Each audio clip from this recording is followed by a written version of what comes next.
नाही, आज त्यांनी जो 3 वेळ विधेयक एकत्र करून त्या ठिकाणी संसदेमध्ये ठराव पारित करण्यासाठी मांडणी केली। त्यामध्ये डिमिलिटेशन परिसीमन विधेयक पण महत्त्वाचं होतं। पण त्यांनी मला वाटतं की ज्या 5 राज्यामध्ये ज्या विधानसभेच्या निवडणुका सुरू आहेत, पश्चिम बंगाल असेल, तमिळनाडू असतील, हे डोळ्यासमोर ठेवून हे विधेयक लोकसभेमध्ये मांडण्याचा प्रयत्न केला आहे। खरं तर सर्व विरोधकांनी, इंडिया आघाडीच्या सर्व पक्षाच्या लोकांनी, खासदारांनी एकजुटी करून एकजुटीने हा विधेयकाला संमत होऊ दिलं नाही।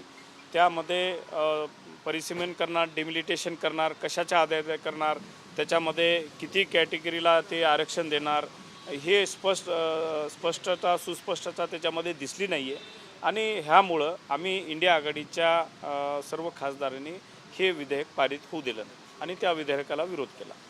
खरं तर सर, म्हणजे ह्या टायमिंगबद्दल पण खूप चर्चा होत्या। काय कारण वाटतं तुम्हाला की हे विधेयक फेटाळण्यात आलं? 2023ला खरं तर हे विधेयक आणण्यात आलं होतं, मात्र आता पुन्हा आणण्यात आलं, त्याच वेळेस या गोष्टी लक्षात आल्या नाही? खरं तर 2023लाच महिला विधेयक जे आहे मंजूर करण्यात आलेलं होतं।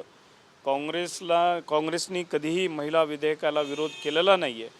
पण हे आज जे विधेयक 3 विधेयक एकत्रितरित्या मांडण्यात आले, त्याला विरोध काँग्रेस पार्टीचा आणि इंडिया आघाडीचा होता।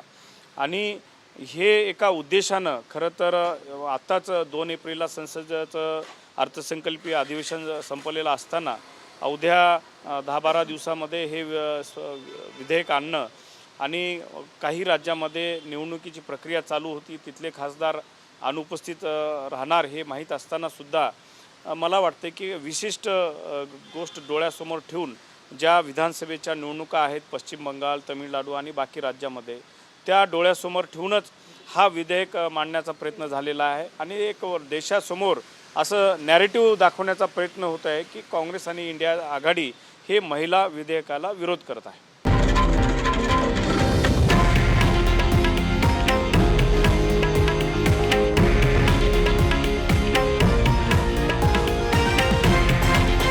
हे आहे देशातील नंबर 1 न्यूज नेटवर्क आणि आपण पाहत आहात TV9 मराठी, एकमेव।